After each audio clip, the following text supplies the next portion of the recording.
Sauvons les mers des déchets plastiques. C'est la campagne menée par le collectif Expédition Med, une initiative citoyenne européenne dont l'objectif est de lutter contre les pollutions marines. Il s'agit aussi de mettre en œuvre les solutions pour protéger les mers et les valoriser. Temps fort de cette campagne, une pétition pour convaincre les députés européens de légiférer sur la production de déchets plastiques et leur dispersion en mer. La Fondation France Liberté s'est associée à cette initiative à l'occasion de la Journée européenne de la mer, le 20 juin. Bonjour Emmanuel Poilane. Bonjour. Directeur de France Liberté. Alors avant d'aborder cette pétition, tout d'abord, quelle est concrètement cette pollution marine? Qu'est-ce qui menace les océans? Alors c'était essentiel pour nous de nous associer à cette campagne parce que derrière les pollutions plastiques dans les océans, il y a les consommations, nos consommations au quotidien et notamment pour ce qui nous concerne, les questions de l'eau en bouteille qui sont aujourd'hui une véritable catastrophe écologique. C'est-à-dire que même si les publicités d'eau en bouteille nous montrent toujours de belles montagnes, la pureté de l'eau, etc., en réalité quand vous achetez une bouteille d'eau en plastique, vous payez le plastique, le transport, la pub, mais en aucun cas l'eau. Et donc derrière ces habitudes de consommation qui produisent des tonnes et des tonnes et des tonnes de plastique, il y a une question à se poser pour savoir où finit ce plastique. Et malheureusement, quand vous utilisez du plastique chez vous, il y en a une quantité non négligeable qui finit dans les océans, dans les mers. Et pour ceux qui en doutent, je les invite à aller regarder un petit peu sur Internet le 6e continent, qui est en fait un continent de plastique qui est en train de s'agglomérer au cœur de l'océan Pacifique et qui montre combien cette pollution est pernicieuse puisqu'on la voit pas forcément dans notre quotidien, mais à l'arrivée, elle est en train purement et simplement d'abîmer très fortement nos océans. Alors le collectif rappelle qu'il faut 1 seconde pour fabriquer un sac plastique. Il est utilisé pendant 20 minutes, il polluera pendant des siècles.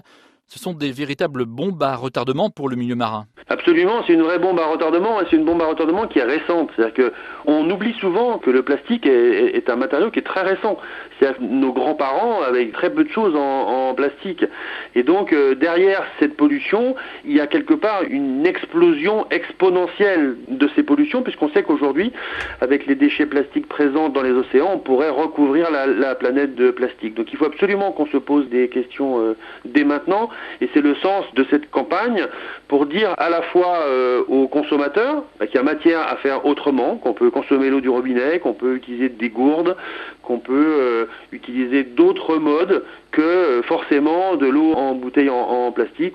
Puis la deuxième chose, c'est l'engagement citoyen qu'on doit avoir sur ces questions pour dire à nos acteurs politiques au niveau français, européen et mondiaux qu'on souhaite qu'il y ait un engagement, notamment européen, pris pour qu'on sorte de cette impasse du plastique dans les océans et plus largement sur la planète. Alors, initiative individuelle en modifiant nos pratiques, initiative citoyenne européenne également avec cette pétition. C'est un outil de démocratie participative qui avait déjà été utilisé sur le droit à l'eau. Quelle est la finalité de cet outil ? Alors, c'est très important de bien comprendre qu'on n'est pas dans un cadre de pétition, comme on peut le voir sur tout un tas de choses, où on signe un document, mais on ne sait pas trop derrière ce que ça a comme impact. Là, on est dans une initiative citoyenne européenne. C'est un espace créé par l'Europe pour permettre aux citoyens de poser des questions au Parlement européen. Et donc, c'est un tout petit peu plus compliqué à signer qu'une pétition standard où on met juste son email et on clique. Là, il y a l'obligation de rentrer son numéro de carte d'identité, de faire en sorte de s'inscrire. C'est un petit peu comme si on allait voter pour une élection.